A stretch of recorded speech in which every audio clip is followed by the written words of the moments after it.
Philippe Leroy, vous souhaitez intervenir sur cette question du très haut débit et de ses complications éventuelles? Non, j'écoute très attentivement tout ce qui se dit. Effectivement, je pense que Michael Boukobza insiste beaucoup là-dessus. Je pense que la dimension prix va être fondamentale.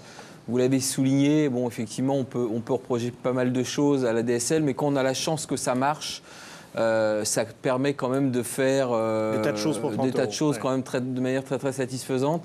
Je pense qu'il y a aussi un problème de technologie. Enfin, Gabriel Gauthier disait que là, effectivement, on est un petit peu dans une deuxième révolution Est-ce qu'on va réussir à faire que les acteurs, opérateurs se mettent d'accord? Je crois qu'il y a des choix technologiques qui ne sont pas les mêmes. Par exemple, Free, si je me trompe, vous me reprenez, Mickaël, mais vous avez choisi une technologie Ethernet point à point, donc qui permet effectivement à ce qu'il y ait un débit maximum chez l'abonné. France Télécom n'a pas fait le même choix technologique que vous. Donc déjà, est-ce qu'on peut imaginer de travailler ensemble quand technologiquement on n'est pas d'accord? Donc je pense que ça va être aussi une autre chose à régler. Et puis, de manière plus globale, je pense que ce que dit Jean-Michel Billaud, c'est un peu son cheval de bataille depuis 10 ans. Donc je pense que si on ne prend pas ça comme un enjeu d'aménagement du territoire, avec effectivement plutôt son 4e point, je pense qu'il y a des vrais enjeux sur l'éducation.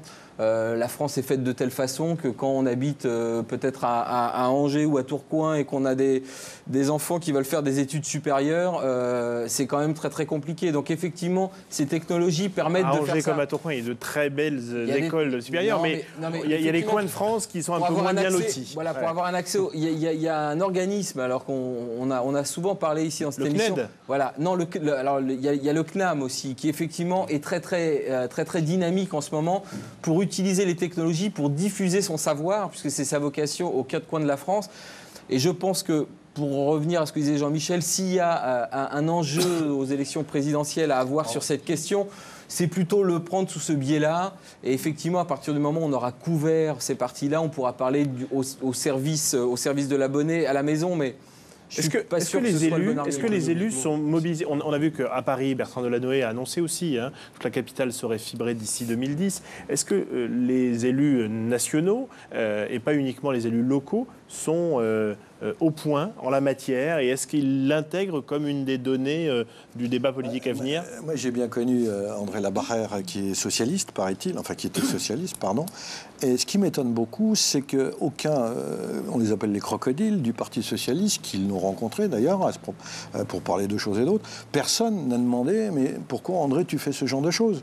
Et si ça marche, pourquoi on ne le propose pas dans notre programme présidentiel? À droite, alors, même, à droite, il y a l'UMP, il y a Sarkozy.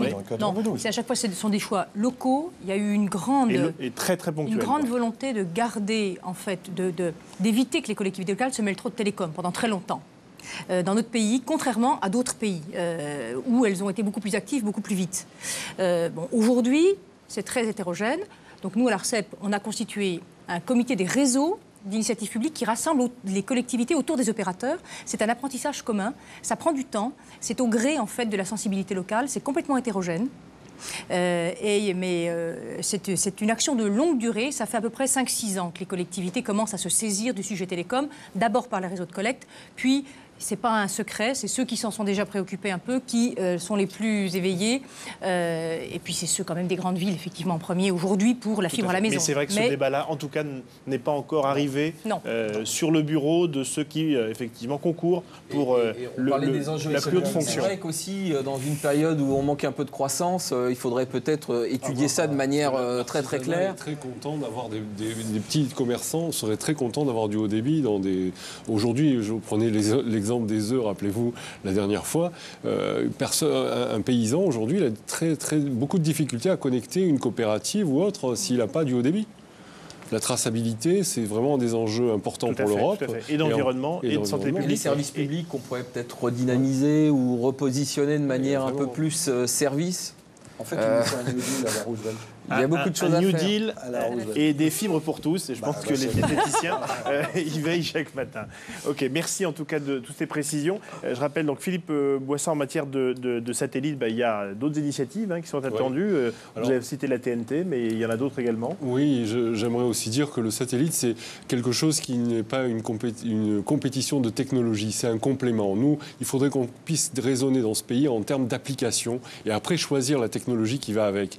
J'aimerais juste signaler une opération qui va se faire par Madame Nicole Gage, qui engage un processus avec Emergensat, où là, le satellite va être pour des associations caritatives et humanitaires.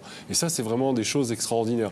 C'est des 10 ans de travail de sa part. Elle va faire une fondation prochainement. Également qu'il y a 2000 casernes de pompiers, etc. Enfin, voilà, tout ça, ça fonctionne aussi dans n'importe quel territoire aujourd'hui grâce au satellite. C'est vrai que c'est dommage de savoir que les casernes de pompiers aujourd'hui ont Canal+ et TPS et qu'il n'y a qu'un seul camion de pompiers avec une parabole pour sauver des vies, c'est le 10 de Mâcon.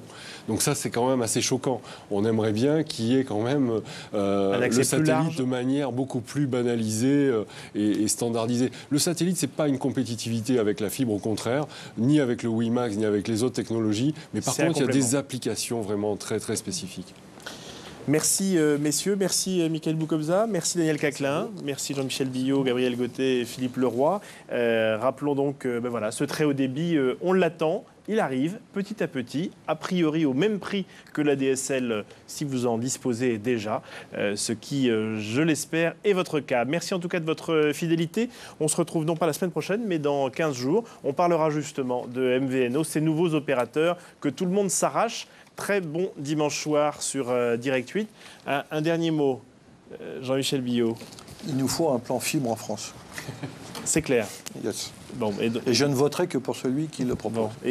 Et certains candidats l'ont déjà inscrit. Je pense qu'il y en a peut-être qui vont bouger. Oui. Bon, voilà, messieurs les candidats, les candidates, un plan fibre pour la France de manière à ce qu'effectivement on soit un peu en avance. C'est Madame Billot qui vous remerciera. Bonne soirée, à dimanche prochain. Non, alors dimanche dans 15 jours. Merci. Pourvu que ma femme